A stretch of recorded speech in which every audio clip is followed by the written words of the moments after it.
আচ্ছা, আরেকটা বিষয় আমার মনে হলো যে আমরা প্রথম দফায় কর্মী হিসেবে যে অসুবিধাটা আমরা দেখলাম সেটা হলো যে হতে পারে আপনাদের ক্ষেত্রেও, আবার নাও হতে পারে। কিন্তু আহ, হলেও সেটা দেখে নেওয়া দরকার। আর আহ, voter verified voter verifiable paper audit trail অর্থাৎ ভিভিপ্যাট, এই বৈদ্যুতিন যন্ত্রটা, হ্যাঁ, এর সঙ্গে যুক্ত থাকা voter verifiable paper audit trail হলো একটা স্বতন্ত্র মুদ্রণ ব্যবস্থা, যার দ্বারা একজন ভোটার যেখানে ভোট দিলেন সেখানে পড়ল কি না তার একটা স্লিপ মুদ্রিত হয়ে 7 সেকেন্ড ধরে উইন্ডোর মধ্যে প্রদর্শিত হবে এবং স্লিপটা কেটে গিয়ে ভিভিপ্যাটের ড্রপ বক্সে পড়বে। এখন আমাদের যেহেতু ডিসিআরসিতে এগুলো চেক করে নেওয়ার কোনো পারমিশন নেই, এগুলো মক পোলের সময়ই কিন্তু আমাদেরকে ফিট করতে হবে এবং মক পোলের সময়ই সব কিছু দেখতে হবে।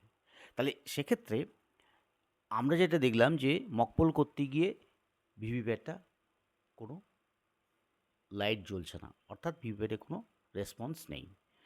তাহলে এইরকম যদি অসুবিধা হয় তাহলে কি করবেন?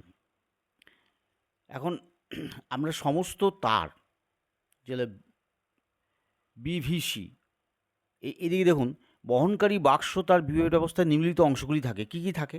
এখন ভিভিপ্যাটে কি কি থাকে? সংযোগকারী তার, কেবল তো থাকবেই, আর ব্যাটারি প্যাক থাকবে একটা, আর পেপার রোল থাকবে ভেতরে। এবারে এইগুলো সব কিছু দেখে নেবেন। তারপরে দেখুন, ব্যালট ইউনিটের ওপরের ও নিচের কোণে অ্যাড্রেস ট্যাগ ঠিকঠাক আছে কিনা দেখে নেবেন। আর ব্যালট ইউনিটে অ্যাড্রেস ট্যাগ নিশ্চিত হন যে ব্যালট ইউনিটগুলি আপনার ভোট কেন্দ্রের জন্য নির্দিষ্ট কিনা, সেটা তো আমরা দেখে নেবই। আর ইউনিটের পিছন দিকে ধাতব পাত বা বারকোডের সঙ্গে অ্যাড্রেস ট্যাগের ওপরে লেখা ইউনিট আইডি মিলিয়ে নেয়, অর্থাৎ ধাতব মেটাল সিল যেটা থাকবে তাতে কিন্তু এই যন্ত্রের যে নাম্বার সেটা দেওয়া থাকবে, সেটাও মিলিয়ে নেবেন।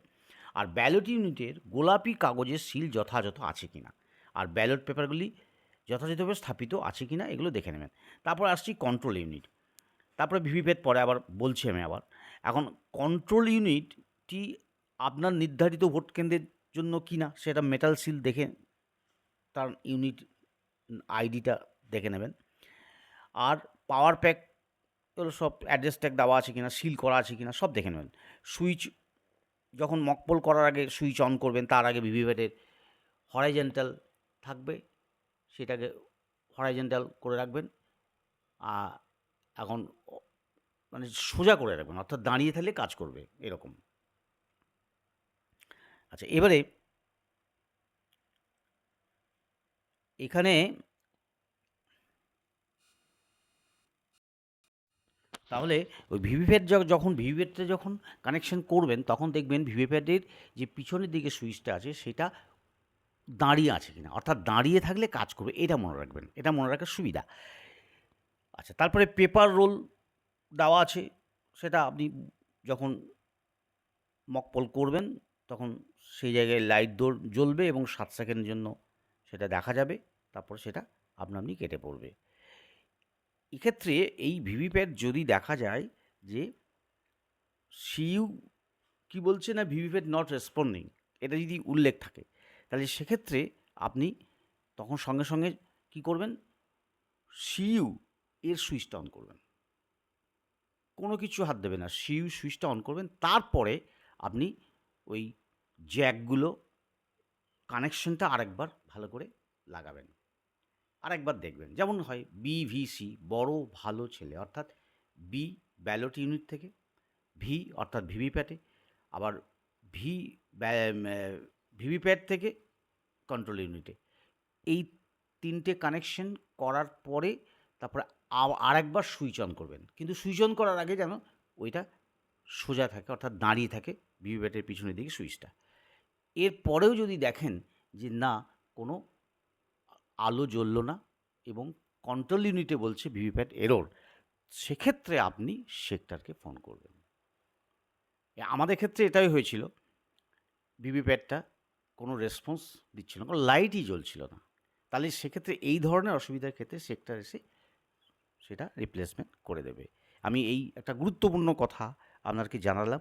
কারণ মক পোল করার আগে যদি এই ধরনের একটা হয় ঘটনা, তাহলে আপনাদের মক পোল করতে দেরি হবে, তখন আপনার একটা টেনশন তৈরি হবে। সেজন্য কোনো টেনশনের দরকার নেই। আপনি ধীরে সুস্থে সেক্টরকে ফোন করবেন, সেক্টর এসে মেশিন চেঞ্জ করবে। তারপরে আপনি আবার যথারীতি মক পোল শুরু করবেন। মক পোল করার পরে তারপরে ভোট শুরু করবেন। তাতে হয়তো 10-15 মিনিট কি 20 মিনিট লেটও হতে পারে, কোনো অসুবিধা নেই। কারণ এখানে একটা চেঞ্জ হচ্ছে, অতএব এটা হতেই পারে। সময় একটু লাগতেই পারে। ওকে? তাহলে এখানেই শেষ করছি। নমস্কার।